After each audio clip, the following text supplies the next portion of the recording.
নমস্কার। আজ আমরা আলোচনা করব বাংলা সাহিত্যের এক কালজয়ী সৃষ্টি নিয়ে, বিভূতিভূষণ বন্দ্যোপাধ্যায়ের পথের পাঁচালী। হ্যাঁ, পথের পাঁচালী একটা অসাধারণ উপন্যাস।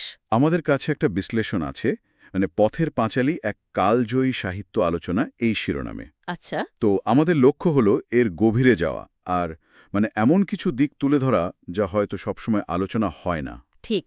যেমন ধরুন, এটা তো শুধু দারিদ্র্যের গল্প নয়, তাই না? না, একদমই না। দারিদ্র্য, স্বপ্ন, বাস্তবতা সবকিছু মিলিয়ে জীবনের একটা অন্যরকম ছবি। ঠিক। আর বিভূতিভূষণ বন্দ্যোপাধ্যায়ের উনি তো ১৯২৯ সালে এটা যখন লিখলেন, তার একটা অদ্ভুত ক্ষমতা ছিল। কি রকম? এই যে প্রকৃতি আর মানুষ, তাদের ভেতরের যে সম্পর্কটা, সেটাকে খুব সূক্ষ্মভাবে ফুটিয়ে তোলার। হ্যাঁ, হ্যাঁ, ঠিক বলেছেন।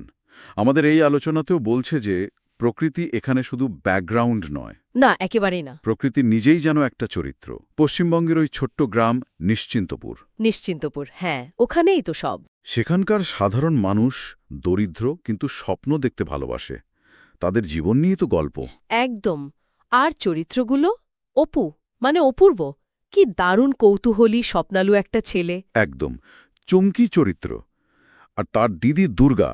দুর্গা, উফ, কি প্রাণবন্ত, দুরন্ত একটা কিশোরী। তাদের বাবা হরিহর, ব্রাহ্মণ পুরোহিত, কিন্তু সংসার চালাতেই হিমশিম অবস্থা। হ্যাঁ, আর মা সরবজয়া, সংসারের চাপে হয়তো একটু কঠিন, কিন্তু ভেতরে অসম্ভব টান। মায়া, মমতা। হ্যাঁ, আর ইন্দির ঠাকুরুন, ওই বৃদ্ধা আত্মীয়া। তার ভূমিকাও কিন্তু খুব গুরুত্বপূর্ণ। অবশ্যই। বিশেষ করে দুর্গার সাথে তার যে সম্পর্কটা, খুব মিষ্টি। হ্যাঁ, কিন্তু আবার সরবজয়ের সাথে একটা দ্বন্দ্ব আছে, তাই না? আমাদের সূত্র বলছে এটা শুধু শাশুড়ি বউয়ের গতানুগতিক ঝগড়া নয়। না না, এটা আসলে দুই প্রজন্মের লড়াই। জীবন দর্শন, টিকে থাকার লড়াই। ঠিক।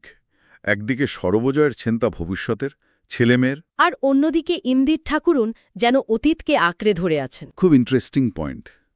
আচ্ছা, কাহিনীর শুরুর দিকে যদি যাই, অপু দুর্গার শৈশব। আহা, কি সুন্দর! ওই যে প্রকৃতির মাঝে বেড়ে ওঠা, আম চুরি করা।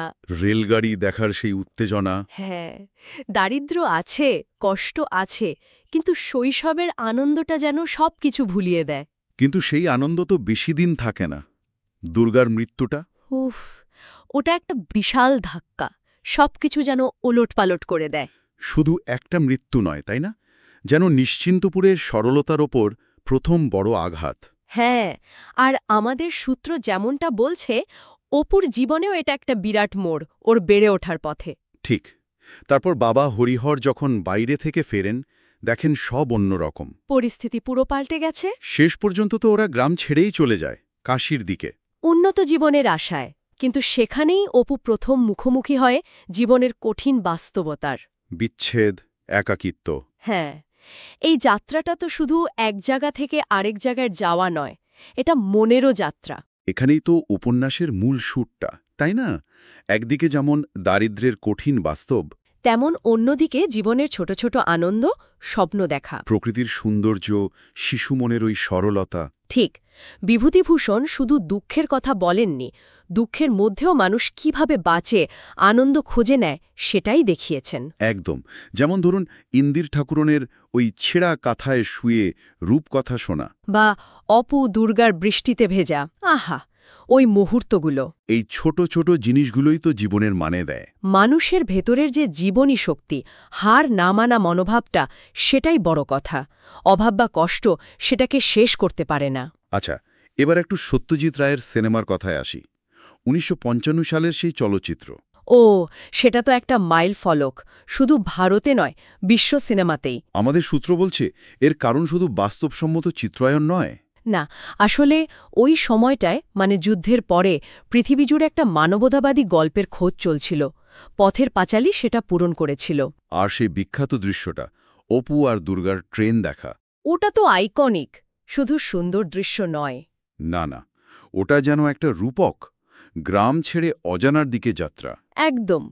তাই পথের পাঁচালী শুধু একটা বই বা সিনেমা নয়, এটা একটা জীবন দর্শন। হ্যাঁ, এটা শেখায় যে জীবন যতই কঠিন হোক, ভালোবাসা, স্বপ্ন, বেঁচে থাকার ইচ্ছেটা মরে না। জীবনের প্রতি একটা গভীর টান তৈরি করে। ঠিক। আলোচনা শেষ করার আগে একটা প্রশ্ন মনে আসছে। দারিদ্র্য কি শুধু কষ্টের, নাকি যেমনটা আমাদের সূত্র ইঙ্গিত করছে এই অভাবটাই অপু দুর্গাকে প্রকৃতির এত কাছে এনেছিল? ভাবনার বিষয়।